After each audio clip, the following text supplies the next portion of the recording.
आज आप लोगों का अगला चैप्टर है बहुरंग गांधी जी। ये जो है केवल पढ़ने के लिए है और इसको ध्यान से सुनिएगा।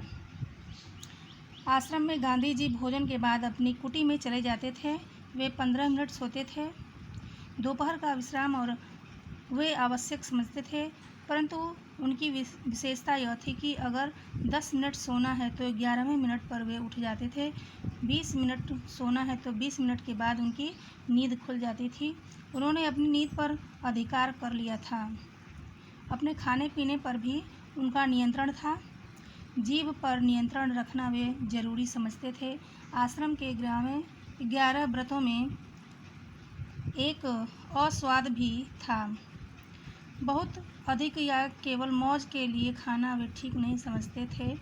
जितना शरीर के लिए ज़रूरी है उतना ही खाना और उतना ही सोना चाहिए, वे ऐसा मानते थे। यह घटना सेवाग्राम की है। एक बार गांधी जी कमल नयन बजाज और उनकी माता जी के साथ जा रहे थे। राह में उन्हें पूनी अर्थात काटने के लिए रुई का बना विशेष आकार का एक छोटा सा टुकड़ा मार्ग पर पड़ा दिखाई दिया। संकेत से उन्होंने उसे उठाने के लिए कहा। एक लड़की ने उसे उठाया। जब वे अपनी कुटिया में लौटे तो उस टुकड़े की खोज हुई। गांधी जी ने उस लड़की से पूछा, वह पूनी का टुकड़ा तो तुमने उठाया था, ले आओ। लड़की ने उत्तर दिया, मैंने उसे कूड़े की टोकरी में फेंक दिया। इस पर गांधी जी नाराज होकर बोले, मैंने उसे उठाने के लिए इसलिए नहीं कहा था कि उसे कूड़े में फिर से फेंक दो। लड़की ने उत्तर दिया, मैं तो उसे कचरा ही समझती थी। शायद आप चाहते थे कि कचरा गलत जगह पर पड़ा है, उसे अपने स्थान पर डाल दिया जाए।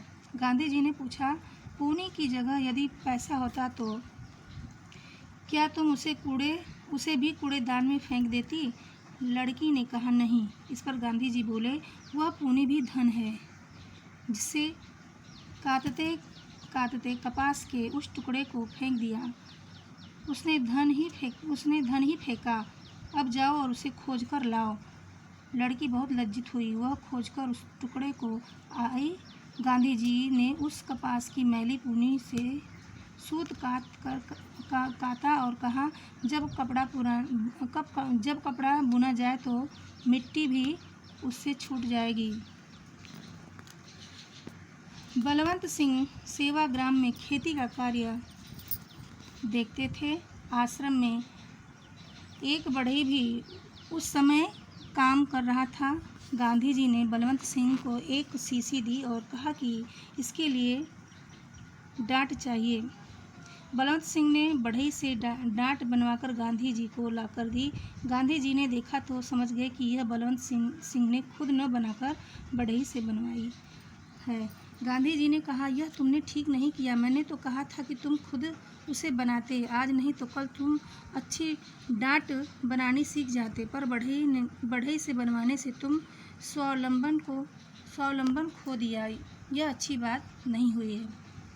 एक बार सेवाग्राम में कुएं के पास वाली कुटी में सांप निकल आया। अब आश्रम वाले बहुत घबराए। गांधी जी उसे मारने के पक्ष में नहीं थे। तब गांधी जी ने 2 लंबे बांसों का एक ऐसा साधन बनवाया था जिससे सांप पकड़कर उन बांसों पर लिपटा रहे और उसे दूर जाकर जंगल में छोड़ दिया जाए। उसी तरह उसे पकड़कर आश्रम से बहुत दूर झाड़ियों में छोड़ दिया गया। गांधी जी का यह मानना था कि सांप मनुष्य का शत्रु नहीं है, परंतु उसे हमारी शहरी सभ्यता ने शत्रु बना दिया है। उसे अहिंसक ढंग से ही जीता जा सकता है। उसकी हमारे प्राकृतिक पर्यावरण में चूहे आदि प्राणियों को नष्ट करने में आवश्यकता है। पहले घने पेड़ होते थे जिस पर उल्लू आदि प्राणी रहते थे, जो सांप के घोर शत्रु हैं। मोर भी सांप को मार डालता है। प्रकृति में यह नियम चला आ रहा था कि जीवन के विरोधी तत्वों को जीवन स्वयं नष्ट करता जाता है और निरंतर आगे बढ़ता जाता है। पेड़ कट गए तो वे पशु पक्षी नष्ट होते गए जो जीवन के लिए उपयोगी थे। इससे सांप जैसे प्राणी शहर की ओर भागने लगे और मनुष्य उनसे डरने लगा। सवेरे गांव का चक्कर लगाकर बापू 7 बजे तक लौटते तो आश्रम से लगा हुआ बीमारियों के लिए जो दवा खाना था वहां जाते। अक्सर गांधी जी के यहाँ कोई न कोई बीमार राजनीतिक कार्यकर्ता या आश्रम का ही कोई रोगी वहाँ होता। वे उस पर प्राकृतिक चिकित्सा के प्रयोग करते। प्राकृतिक चिकित्सा का मतलब है कि कोई दवा की गोली, चूर्ण या सुई लेना नहीं, अपितु हवा, पानी, भाप, मिट्टी, बर्फ, धूप से सिकाई, उपवास, साग सब्जी, दूध, छाछ आदि के सहारे रोग को अच्छा करना। गांधी जी यह मानते थे कि अक्सर रोग अपने ही खान पान, रहन सहन की नियमित आदतें न रहने से होते हैं। हम स्वयं ही अपने अनचाहे रोग पाल लेते हैं।